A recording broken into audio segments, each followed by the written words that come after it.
Sveicināti atpakaļ dzinējspēkā. Tātad šodien jau ir 4. adventa, un šodien mēs runāsim par automašīnu firmu, kā arī mēs runāsim par vienu Ziemassvētku tēmu, kā arī mēs runāsim par vienu dāvanu, ko man uzdāvināja vakar. Un arī mēs, protams, apskatīsimies 501 mašīnu, ar kuru obligāti jāizbrauc. Tad šodienas firma, par ko mēs runāsim, ir Cupra. Tātad Cupra ir saīsinājums no vārda Cup Racing, un Cupras mātes uzņēmums ir Seat. Tādēļ tagad ir arī modelis Cupra Leon, kas nāk no Seat Leon, un tam nav nekāda saistība ar Brawl Stars Leon. Tātad uzņēmumu Cupra dibināja 2018. gadā, un tas būs viss no vēstures. Tad pievērsīsimies pie Cupras mašīnas, par kuru mēs šodien runāsim, un šodienas modelis būs Cupra Born. Tātad Cupra Born nobraukums ir līdz pat 599 km ar maksimālu uzlādi.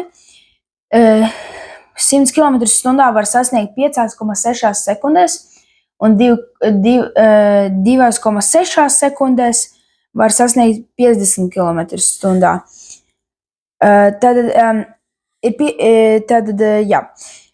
Šī automašīna ir pirmā elektriskā Cupra, un šī Cupra Born ir arī viens no drošākajiem modeļiem, jo automašīna ir iegūsi visaugstāko iespējamo vērtējumu no Euro NCAP automobīļu drošības novērtēšanas programmas stingrajos testos.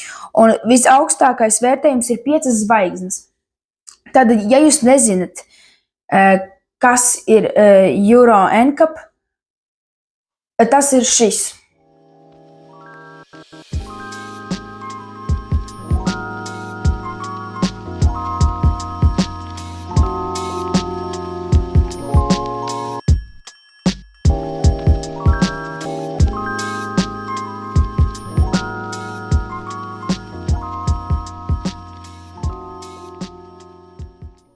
Runājot tālāk par cenām, mēs redzam, ka motors ir elektromotors, un tā tālāk jauda, akumulātoru ietilpība. Un tad pirmajam regulārā cena ir 46,620, otrajam ir 49,620. Tad ar akcijas cenu būs 39,990, un otram būs 43,500. Un ietaupījums pirmajam būs 6,630, un otram būs 6,120. Tālāk skatoties uz modeļiem, modeļi ir šādi. Turpat ir arī Cupra Born.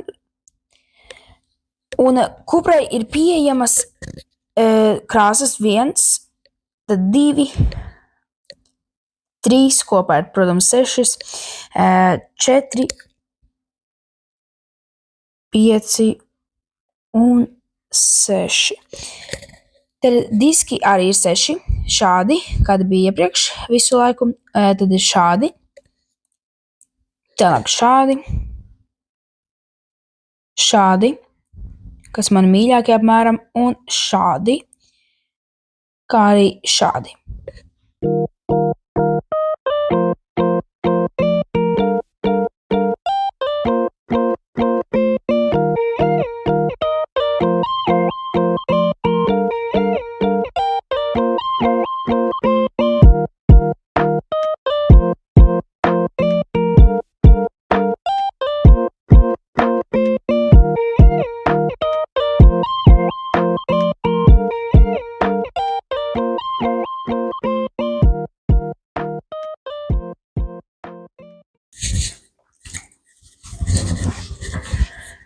Labi, mēs varam ķerties pie otrās lietas.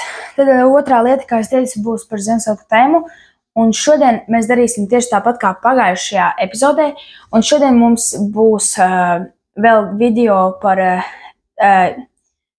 izgāšanās tā kā uz sniega un ledus. Un, ja jūs apskatīsieties iepriekšējo epizodi, jūs sapratīsiet, vai nu skatāties vienkārši tagad. Un skatāmies.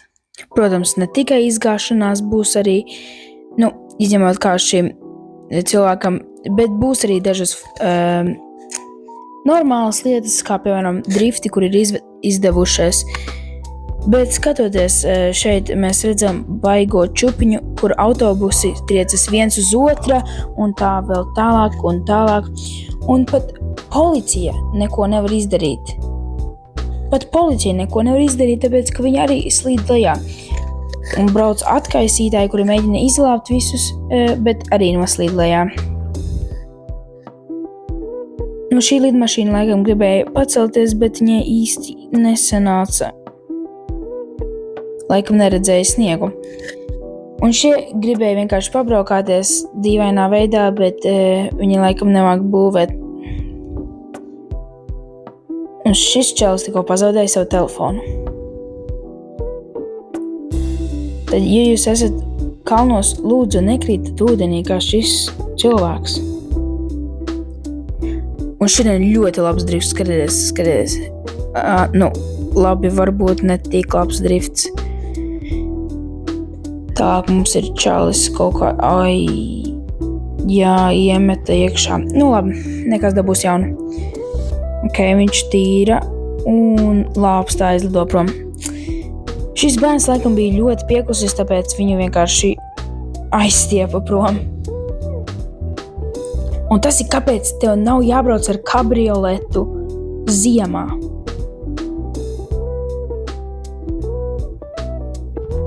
Un šis ir kādēļ nevajag pirkt televizoru ziemā. Viņš būs beigts. Un tā sieviete laikam domāja, ka baigi forši būs nofilmēt to, jā.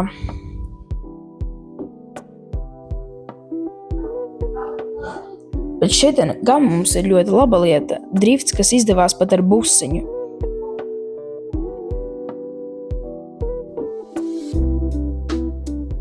Un vēl viens drifts, kas ir izdevies ar Audi.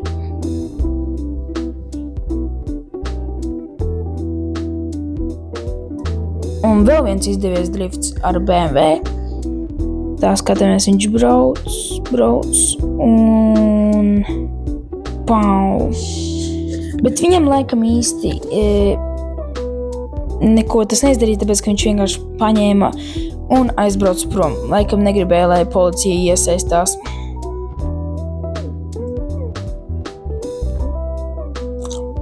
Un te mums vēl viens drifts.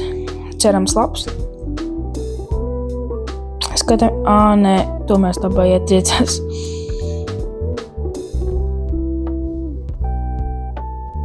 Un tālāk mums ir drifta mašīna. Un viņiem ļoti labi sanāk driftēt. Ļoti labs transitions. Un jā. Tālāk mums ir kaut kāda vecā mašīna driftē. Un viņiem izskatās diezgan labi sanāk, ja nebūs kāda avārija, cerams.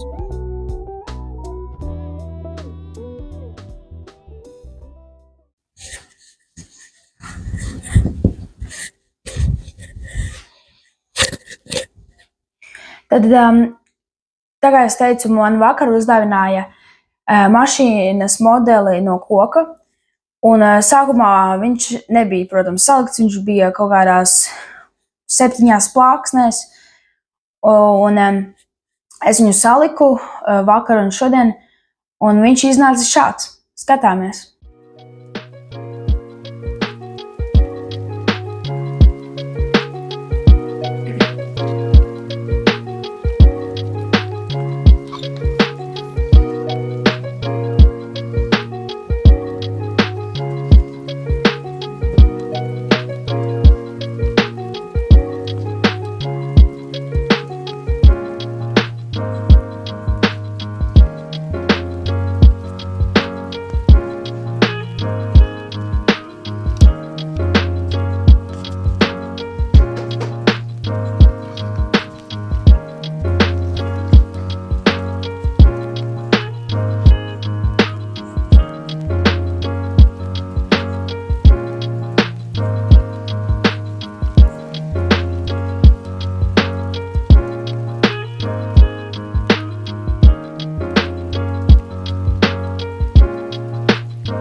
ir pienācis laiks 501 mašīnai, kur obligāti jāizbrauc.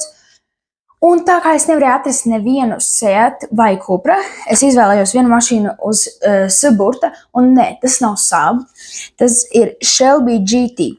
Tad šo mašīnu ražoja ASV un ražoja no 1965. gada līdz 1970. gadam. Šai mašīnai ātrākais ātrums bija sākot no 193 km/h līdz 217 km/h. Un 97 km/h viņš varēja sasniegt vai sākot no 6,5 līdz 4,8 sekundēs. Tad, ja jūs domājat, kādēļ ir tādi skaitļi, tas ir tādēļ, ka var mainīties motora lielums un ietilpība un vispārējais, un var mainīties, protams, ātrums un laiks. Un tas būs arī viss šodien. Es ceru, ka vai nu 25. vai nu 26. vai nu 27. decembrī būs Ziemassvētku speciāla izlaidums, un tad tiekamies vai nu tad, vai nu tiekamies nākamajā svētdienā. Un jā, čau!